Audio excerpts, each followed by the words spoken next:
This issue of fake certificates is really an issue of integrity. And it's unfortunate that the fiber of integrity of the country has been seared for the longest time. I mean, this is really points at the kind of people that we are churning out of our education system.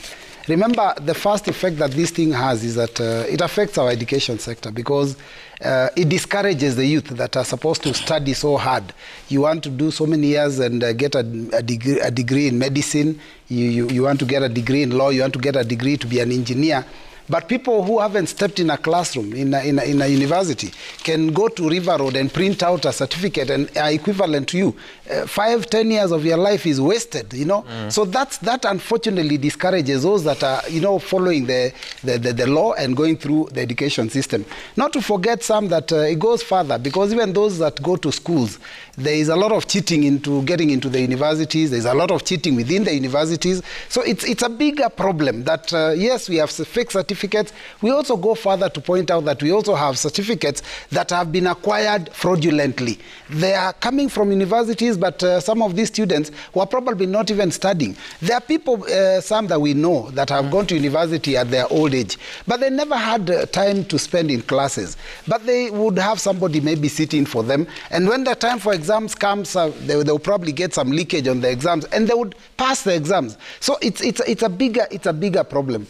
But then, unfortunately, what it does, it sends this country into risk. You've seen in the past, I remember there was a doctor, I don't know whether he was in Ruaraka, some fake doctor. I mean, that was treating patients and carrying out operations.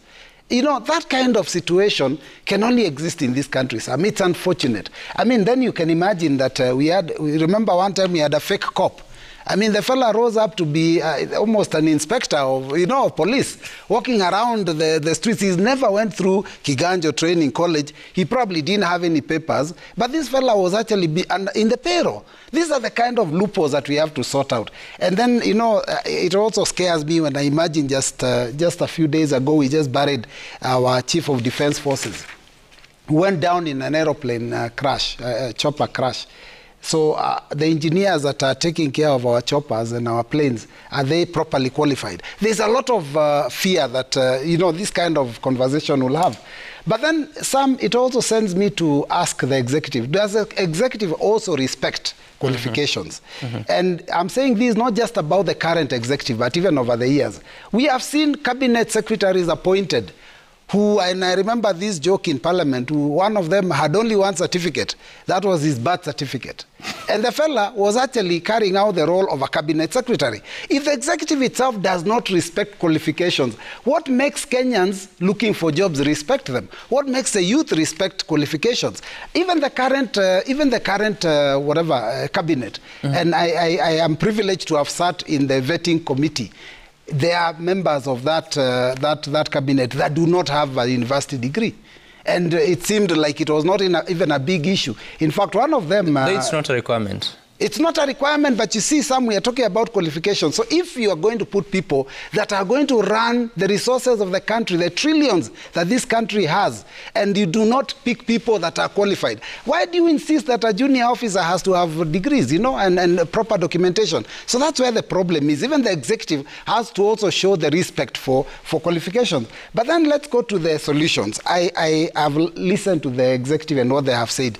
The head of state, the deputy, yes, it is true we need to deal with this situation. And I've listened also to our deputy speaker. She's right that this is a criminal case. Right. But the minute you say you're going to initiate criminal proceedings against 10,000 people, I mean, that's the minute you lose a script. For me, I would ask that anyone who has used fake certifications to get employed in government to immediately resign.